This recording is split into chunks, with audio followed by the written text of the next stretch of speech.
我们一起低头祷告。主，在这教会的新年，求主打开我们的眼睛，看到您为我们所预备的救恩，以及我们怎么样来迎接这样的救恩。奉基督耶稣的名祈祷，阿们。我们在日常生活中，我们有许多的等待。将临期是一个等待的时期，青年男女等待着爱情的来电，做父母、为人父母的等待儿女成才成器，工作的人期待经济好转，期待景气来临或者假期来临。我们在等待中总是带着憧憬跟兴奋。将临期是一个等待基督来临的日子，有两方面，一个是纪念基督在历史上首次的来临，那是道成肉身，所以我们将临期是为圣诞节做准备；另外一个是欢欣的盼望基督在末世光荣的再临。所以我们基督徒对于将临期有双重的双焦点，一个是第一次耶稣的来临是卑微的，第二次来临是荣耀的。第一次耶稣来临是隐微的，第二次是公开的，普世人都看到的。第一次来临是为人类带来救恩，耶稣死在十字架上；第二次来临是审判全世界。所以第一次的救恩带给我们永生，但是第二次的再临带给我们荣耀的身体，整个生命的改变，与基督一同作王。所以这两次的中间要有另外一次的降临，就是当我们每一个人预备好我们的心，邀请耶稣住在我们心里，当我们每天读经祷告，聆听主的圣言，领受圣餐的时候，主也会临到我们当中。所以我们在教会的新年，我们来看，我们每主日有读3篇的经课，我们来了解那个经课的安排。主日经课是以耶稣基督的福音为主轴，在道成肉身以前，上帝借着众先知说话，所以旧约就是听先知说什么。然后耶稣复活以后，众使徒把福音传遍天下，留下书信，书信就是听使徒们怎么说。所以在时间的次序上是先知、耶稣跟使徒，耶稣居中间，前簇后拥。但是我们主日的读经是先听先知怎么说，然后接着是使徒，最后才是听福音。所以我们今天的这3段经文，旧约经课是讲到我们生命的愿景，而我们的书信经课讲到我们面对这个愿景，我们生命怎么更新。福音经课要求我们面对耶稣的再临，我们要怎么警醒。所以这3个经课合起来，很像我们在开车，我们的目的地就是我们人生的愿景。我们开车加足马力往前开的时候，我们手握着方向盘，但是路怎么熟悉，路怎么直，车子性能再好，我们没有一个人敢把我们的hand都锁死，一定是手握着方向盘不断的微调，那就是生命的更新。但是开了远路，我们有时候会打瞌睡，我们有时候会分心，我们需要警醒。所以今天呢，对于主再临呢，就提到了生命的愿景、生命的更新以及生命中的警醒。我们首先来看第一个旧约经课，耶稣基督的再临是我们生命的愿景。今天是读以赛亚书2章1到5节，先知以赛亚是旧约当中讲到救恩史最完整的。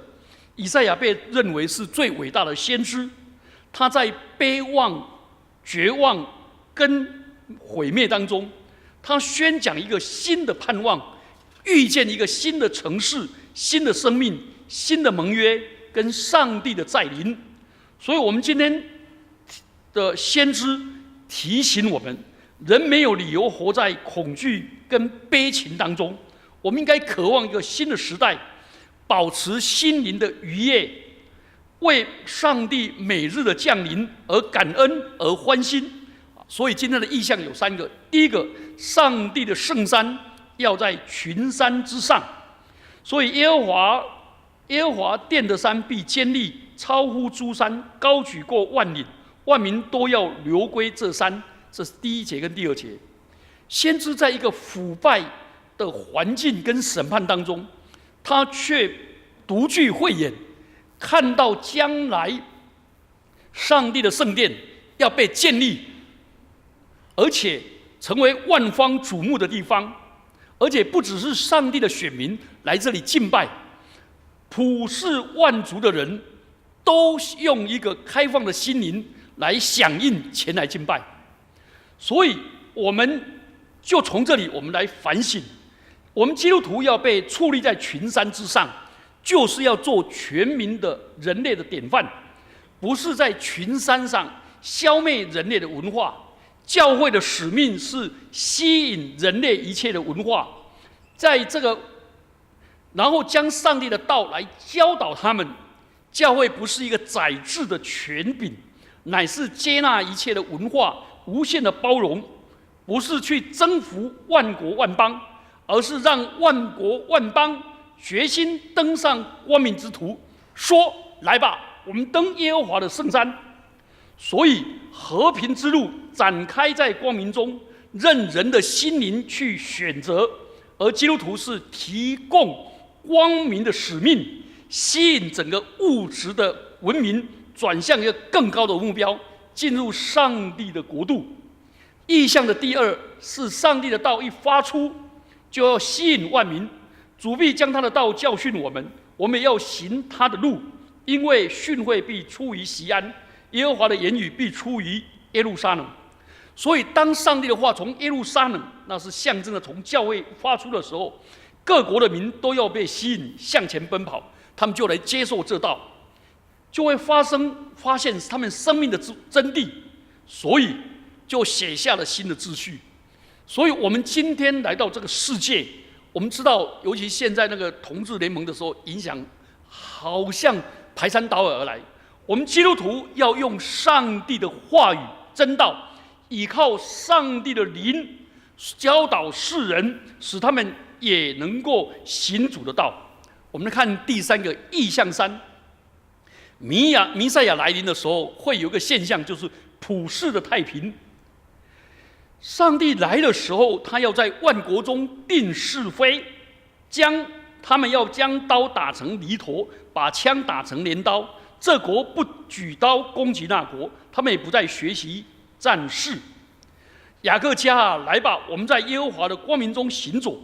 在这里提到上帝的殿一建立，从圣城传讲他的道，产生了结果，各国都解除武装，太平盛世来到。所以人不是毁掉战争的武器，而是把它改造成谋求和平跟繁荣的工具。刀剑要被铸成犁头，枪要变成镰刀，这个很特殊。所以你有没有发现，现在全世界最杰出的工业几乎是国防工业，最杰出的头脑都在发明杀人的武器。整个人类疯狂不计利害的投入了制造武器，彼此相杀，对救济饥饿的人却可耻的吝啬。所以这个愿景在告诉我们，什么叫做学习战斗呢？凡是我们人自私自利、不顾他人、不公平的分配、不肯宽恕跟慷慨，都是在学习战斗。所以我们要省察，在将临期的时候，我们要省察，锄头跟镰刀是农具，它打通犁沟，弄碎土块，让雨水跟氧气渗透，整个田地预备耕种。耕种后的成长的时候，要用镰刀来收割，然后割除生长过分的部分，修剪使它能够丰收。所以呢，圣经上要我们在将临期开始来学习。那刀剑是什么？刀剑是防卫攻击的武器，要把人置于死地。刀剑跟枪矛是屠杀百姓，终止人的生命跟人性的尊严，使他能够清流无辜人的血。所以今天我们开始要在将临期要学习什么？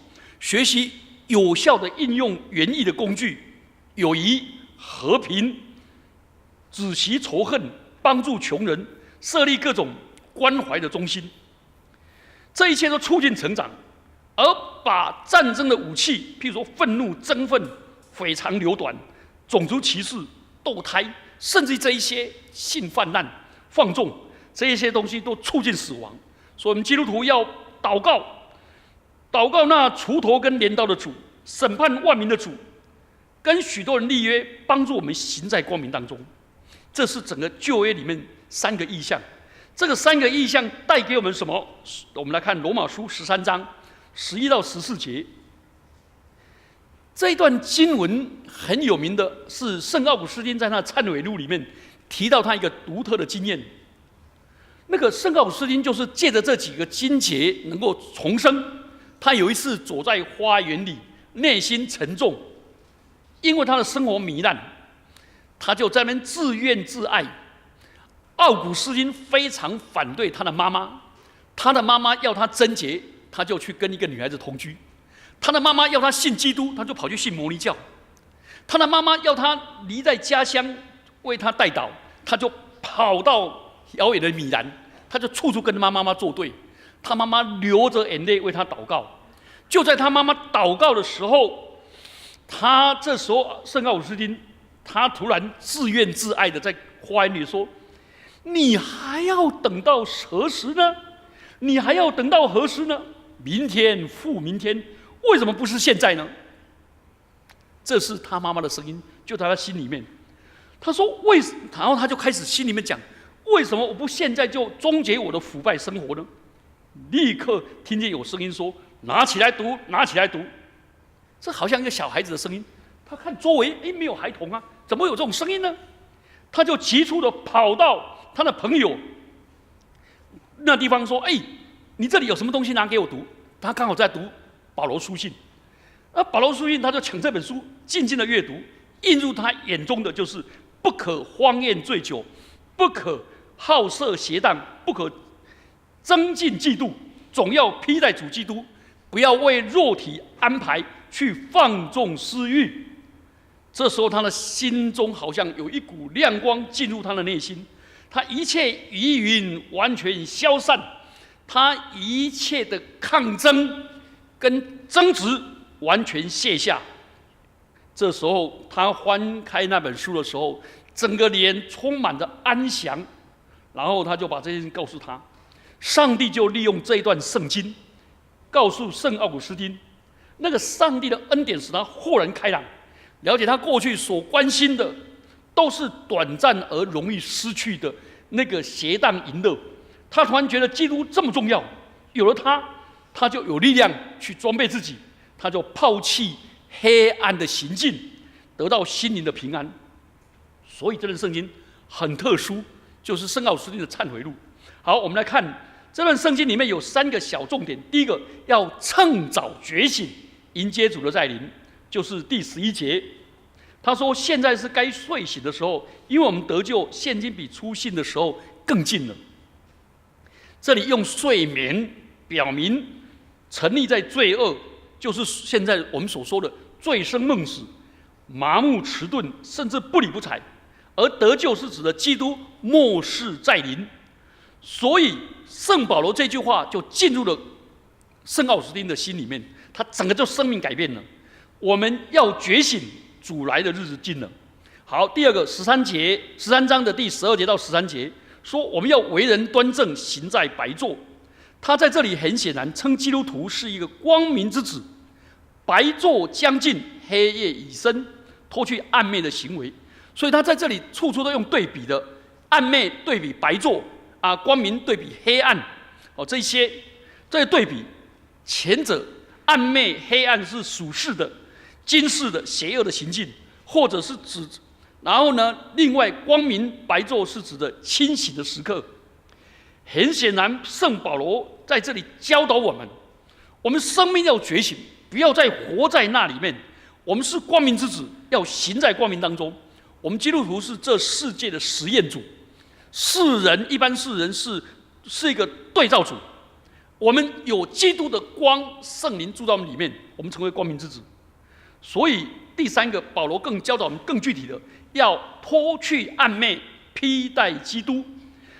保罗就选了6个暗昧的行为，就是不可荒宴醉酒，不可好色邪荡，不可争竞嫉妒。那这一些都是在光天化日下无容身之处，所以这些暗昧的行为有6个。其实这6个呢，都有一个特色，就是从众人格、媚俗从众的人的行为。第一种就是荒宴，荒宴就是指着那些竞技场人一得胜了以后，就去怎么样？竞技场竞技场是会把对方置于死地的。当把对方置于死地，看到血腥的那一幕以后，对方死了，他们就怎么样？他的朋友就在那里蜂拥成威，随街狂奔，然后欢呼纵饮，放浪形骸，乱扰乱人。他说：“我们基督徒不要玩这个，我们基督徒得胜是得胜罪恶，不是去把对方杀死。”第二个，醉酒，那些是好饮从众，然后随众起哄，这很像台湾的文化。台湾的文化都喜欢喝酒，都是什么逼气给我先干为敬啊！你怎么可以不去敬我？都要把对方拼到对方俩脱啊，就一直吐啊，才说有气魄。那我们基督徒就不从众，还有好色是整个标准外邦人的行为。我们基督徒婚姻是神圣的，是忠贞的，对外关闭，对内敞开。那邪荡是恬不知耻。所以，我们基督徒要成为一个另类的人。那些恬不知耻的人，他妨碍观瞻，也不理众议，在光天化日下做一些毫无廉耻的事。争竞是渴望地位、权力欲、名誉，都很害怕在别人之下，都希望自己成为别人注目的焦点。然后嫉妒呢，是对别人的尊贵地位产生醋意。这里所说的是内心的不满，所以保罗在劝我们，这一些当时罗马人以为竞争、喝酒、豪放这些行为，我们基督徒不要，我们要成为另类的人。然后呢，他另类的人消极方面讲完了以后，他讲积极的，要披戴基督。请注意，初代的教会对基督徒的教导，为了方便记忆都用那个很耸动的字，披戴。就惟妙惟肖，因为披戴他们听懂，为什么？因为当时的希腊人的戏剧里面，你披戴某人的意思就是把那个某人的行为跟内在的表情，那个活化的惟妙惟肖。所以以弗所书说我们要穿上新人，哥罗西书3章说我们也要穿上新人，意思就是把披戴基督，意思就是把基督的成为我们的生命的理想跟生活方式，不是像穿外套那样的模仿，而是活出基督的荣美，跟他圣灵的活力，将基督的形象跟荣美内化成为我们的生命，而展现在我们的言语行为上。这就是披戴基督的意思。所以披戴基督是内化基督的荣美跟他的言语，然后外展出把耶稣基督的爱心的话语、智慧的话语，透过我们的话语活现出来，活出来。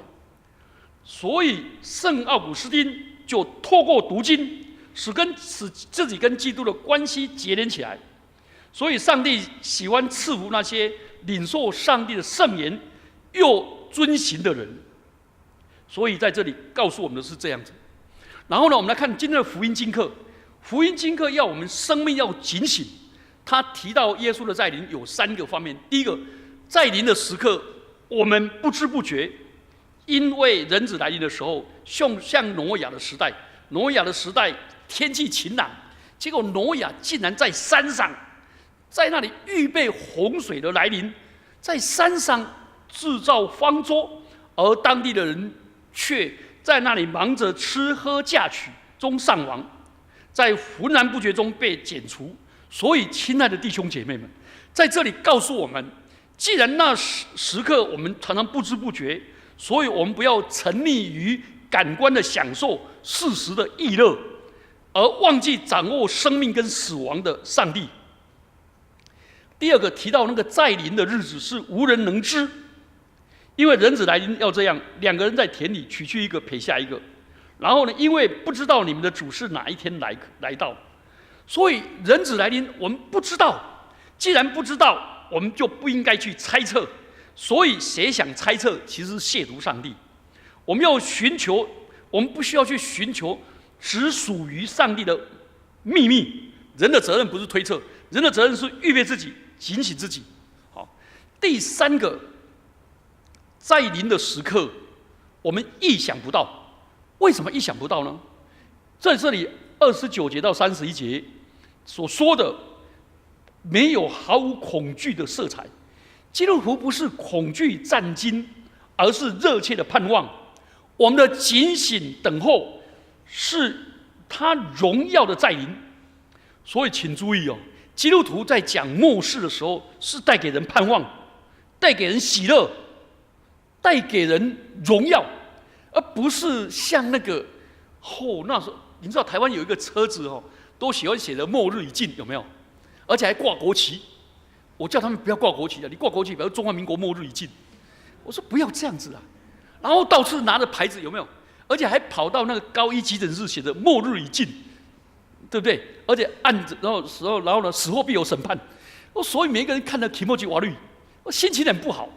基督徒他们对末世用恐吓的，真的，哎呀，那时候我在荣旺当牧师的时候，他也要送给我一个车子，但是先决条件就是我要写的末世已近，而且一个月要跟他去绕4次4天呢、我不干。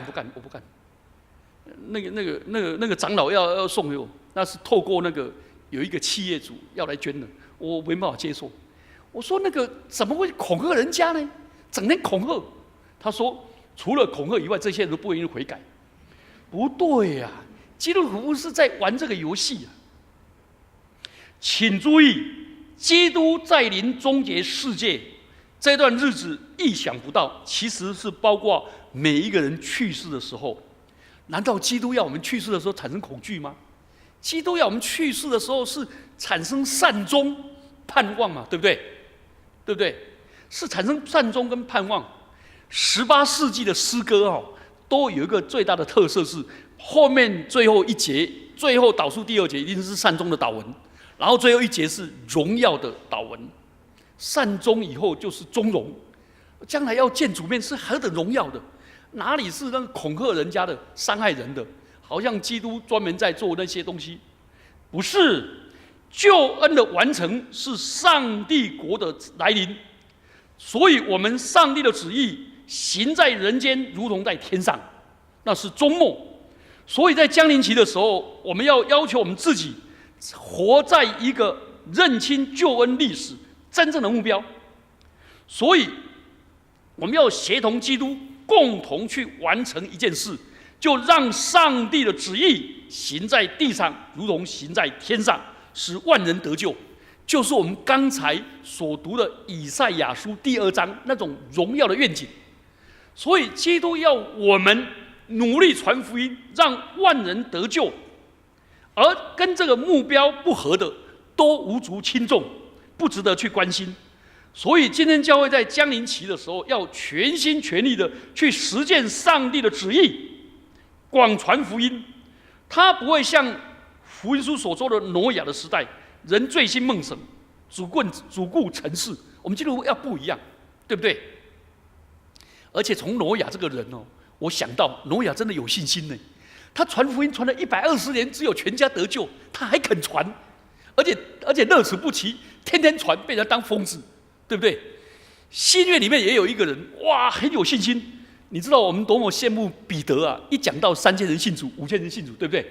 可是旧约、新约里面第一个殉道者司提反，他讲一次道，3000个石头、5000个石头，活活的被打死。他讲一次道就成为终结者，就这么一次，对不对？可是圣司提反，你知道基督徒的名字里面叫 Stevenson， 司提反的儿子的多，还是 Paulson 或者 Samuelson 或者 Peterson 的多，还是 Johnson 的多？我看是 Stevenson 比较多。大家都希望成为司提反的儿子，因为司提反这个人像一粒麦子落在地里死了。结果他结出了什么子粒？结出了当时在逼迫基督教的监斩官扫罗。扫罗信主了，在大马士革遇见耶稣基督以后，扫罗所传的福音就是司提反的福音啊，内容几乎一模一样。所以请注意，我们在末世的时候就要警醒，努力的去传福音。所以我们在降临期，我们也强调复活的基督与我们同在，时时与我们同在，处处与我们同在。所以我们基督徒每时每刻都活在救恩的时刻，每一个地方都是圣地，都应该分别为圣。所以我们要处处的警醒，随时接受基督的感召，跟他一起行动。这不只是心灵的盼望，而且是要我们行动来委身。末日的再临，我们要警醒的觉醒。所以总而言之，末日基督的光荣的再临是整个救恩的完成。所以我们要抱着一个责任心去传福音，每天遵行上帝的旨意。然后呢，我们基督徒真的活出跟这世界不一样的。真的，我们知道初代教会在传福音，那么多人信主，你知道为什么吗？为什么？因为有很多罗马帝国的人，尤其希腊聪明智慧的人，都成为近前者。什么叫近前者？就是他们看到犹太人的道德品格，他们羡慕，他们就加入了犹太教。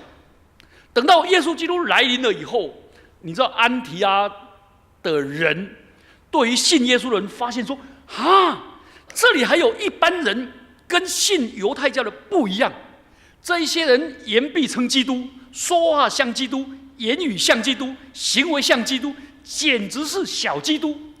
他们那个安提阿人最喜欢给他取那个戏谑的绰号，就给基督徒呢，给那些信耶稣人取名叫小基督。所以我们要知道，罗马帝国天天逼杀基督徒，把基督徒丢入狮子坑，丢入竞技场，然后把基督徒绑着变成什么油灯，然后泼油里面这样变成路灯。基督徒被他们杀了300年，最后整个罗马帝国信耶稣。请问基督徒是抗争吗？是游行吗？是愤怒吗？不是，基督徒是用生命、用真道表明出来。所以在这个末日要来临的时候，我们传的基督不是一个愤怒的基督、伤害人的基督，而是慈悲的基督。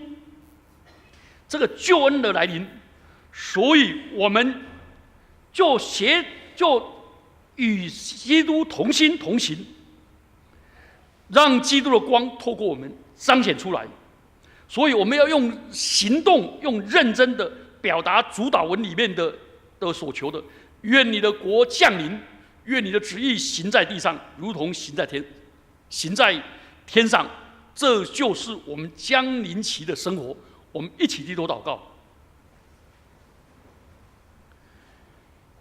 主耶稣啊，我们荣光堂已经建堂，主帮助我们把以赛亚书的愿景透过荣光堂活现出来。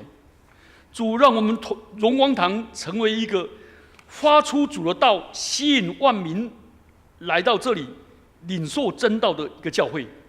主啊，帮助我们荣光堂成为一个在群山之上做全高雄市民的典范。